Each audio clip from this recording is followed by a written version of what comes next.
Hi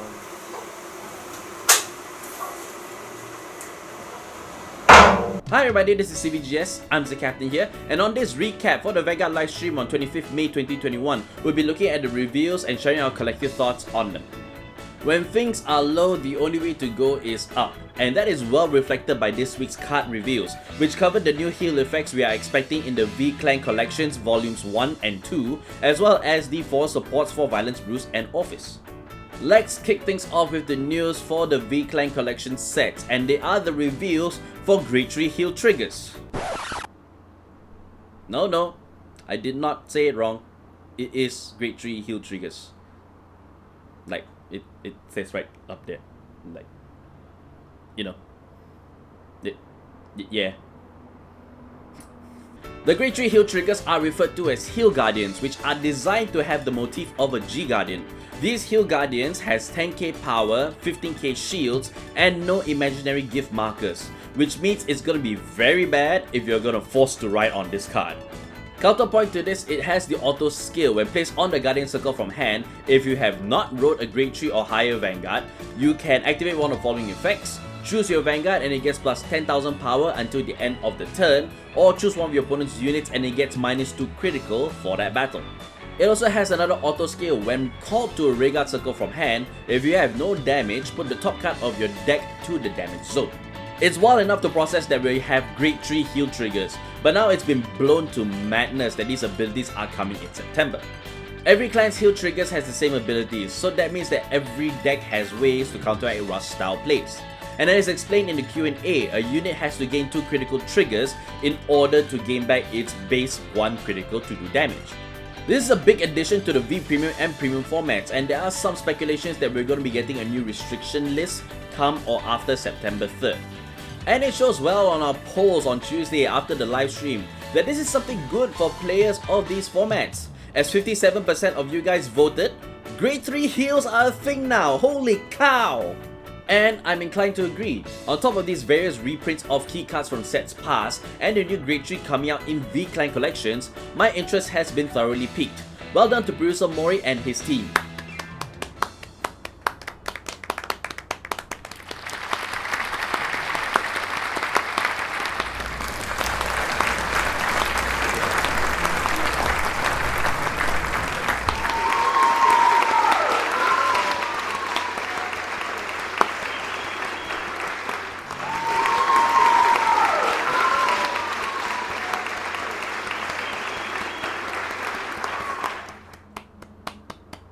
Yeah, he probably deserves this much applause. Another thing that was showcased is information on Lyrical Monasterio. While this is a later release in August for the Japanese side, we got a glimpse of what kind of playstyles we can expect from the 6 right lines in that set. The mermaids will keep their signature Bermuda Triangle playstyle, with them returning rearguards back to hand and calling them out again. The Warbeast Catgirls theme of play is triggering skills based on singing songs, which could potentially mean that they are bringing in music order cards that have been seen previously in the Bangjin collab sets from last year in Japanese. The humans will fight using 2 kinds of precious stone cards, which might mean that they are playing set order cards closely similar to Orfist. The Dragonoids play by gathering 5 friends together to fight, which gives off a Paladin Clan / Power Ranger / Super Sentai vibe. The vampires, or rather the one vampire, Felty Rosa, will be calling ghosts to fight alongside Felty Rosa, which is looking very Night Rose thematically speaking.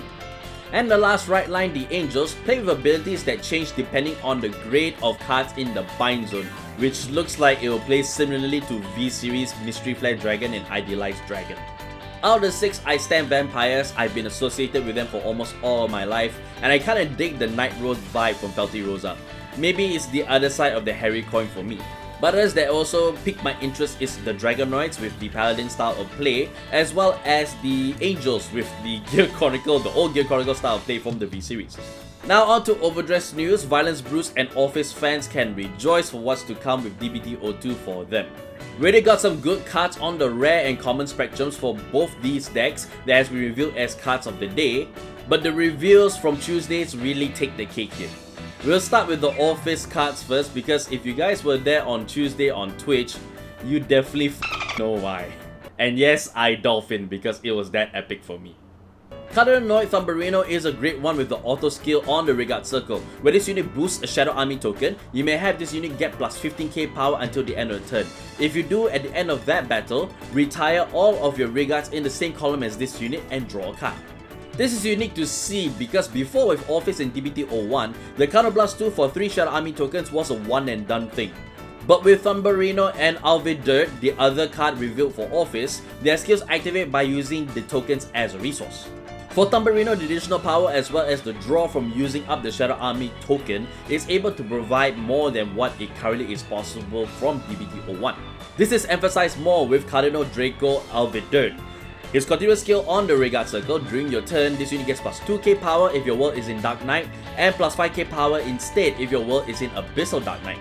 And also on the Regard Circle, at the end of the battle, this unit attack by retiring a Shadow Army token, choose one of your opponent's rear guards and retire it.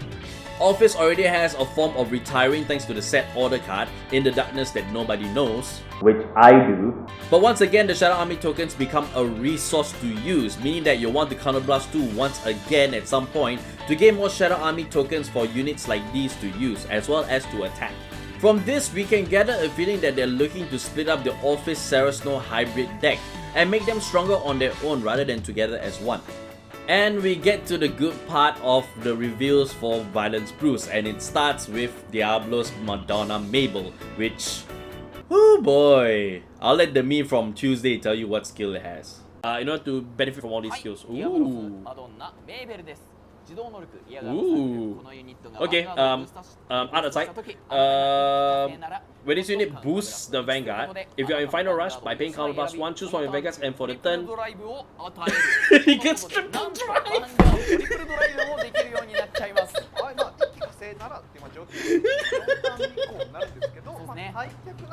When this unit boosts the Vanguard, if you have Final Rush, Counterblast 1, this unit, your Vanguard gets triple drive! Yeah!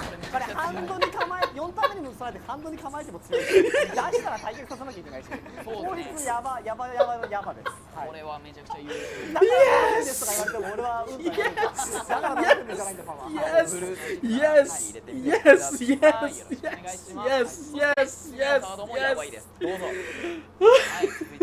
As a Violence Bruce player, I see so much value with giving Bruce a triple drive on boosting him. I don't usually comment on the art, but this is by far one of the most appealing card arts for me that I've ever seen in Vanguard. This is definitely a case of love at first sight for me. I fawned over this card, but I do understand its implications. Decking out has been a concerning thing for Violence Bruce already, and something like Mabel giving triple drive will put those concerns on edge. But it's something that I feel should come down to the player's own capabilities and preferences rather than a question of design. Violence Bruce needs to hit hard, and a triple drive does that. Design fulfilled. Now, before I suffer a nosebleed explosion, we also got Diablo's Jetbacker Leonard coming in DBT-02 for Violence Bruce. Continuous on the Regard Circle, if you are in Final Rush, this unit gets plus 5k power, and when this unit would attack, it battles all of your opponent's units in a column. And also on the Regard Circle, when this unit's attack hits, so charge 1, and if your Vanguard is Diablo's Violence Bruce, choose up to 1 card from your soul and call it to an open Regard Circle. As a Pale Moon player myself, I have more to rejoice about. This card justifies playing Marjorie a lot more, and already I've started to see 7 attacks in a turn combinations by the player base.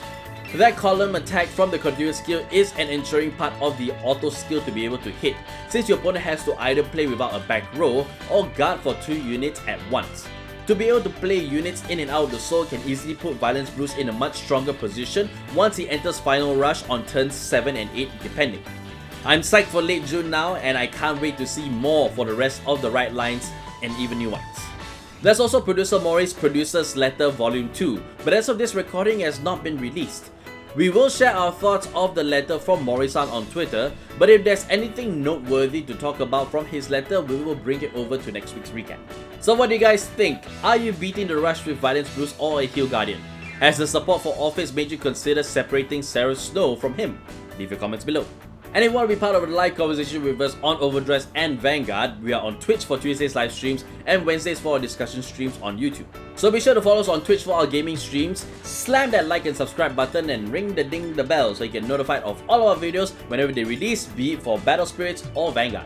Be sure to follow us on all of our socials. We're on Facebook, Twitter and Instagram. We also have a Discord as well where you can find myself, Dempster and Leon on most nights.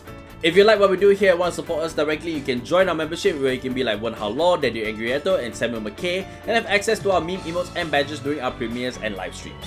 So with that said, thank you guys for watching, and we'll see you in the next video. Bye bye!